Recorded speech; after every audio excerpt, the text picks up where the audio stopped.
So, we watched Oklahoma City. We watched like the Thunder kind of dissipate in a sense. We had three great players, kind of worked for, and then Harden leaves, and then would that have happened to Scottie in 20, in the aughts, like or 2015, 16? Would he have left and went to another team if it wasn't the 80s and 90s?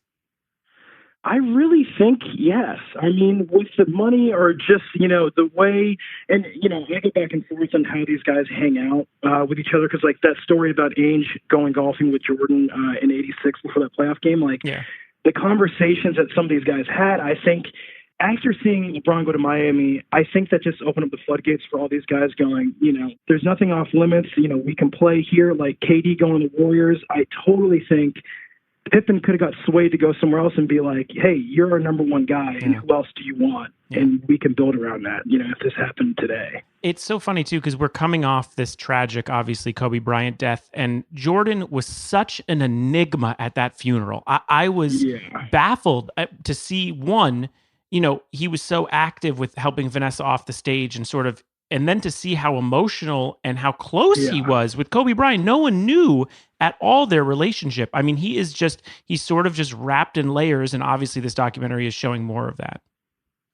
Well, so one thing I get called out for, and I totally will admit it, is like being sort of a front runner. Like I love LeBron and the Lakers. Like I tell everyone, I'm like, I just love players. I grew up loving 90s Bulls and Jordan, obviously. And when Jordan retired that first time, I found a hard time following the NBA. Like I could not watch the 99, 2000 Bulls. They were just so bad. Mm-hmm. And so then I started watching back, other players and like noticing or just like looking back on careers of like Reggie and the Jazz and some of these other guys. And I forgot, and I was like, oh man, I really robbed myself as a basketball fan of loving other players.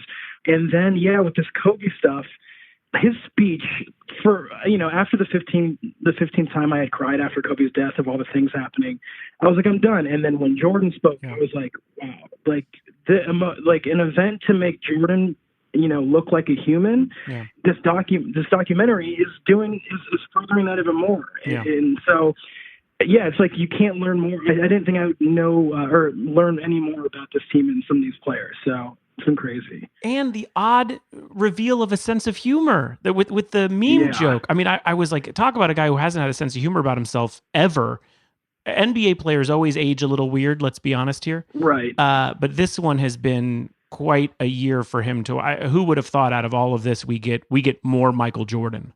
Yeah, it's crazy. It's helping me out. People want to talk to me more. I don't look like a freak in conversations, but just to acknowledge that meme midway through, just the circumstances around it was just like, wow. It's incredible. It was a wild moment.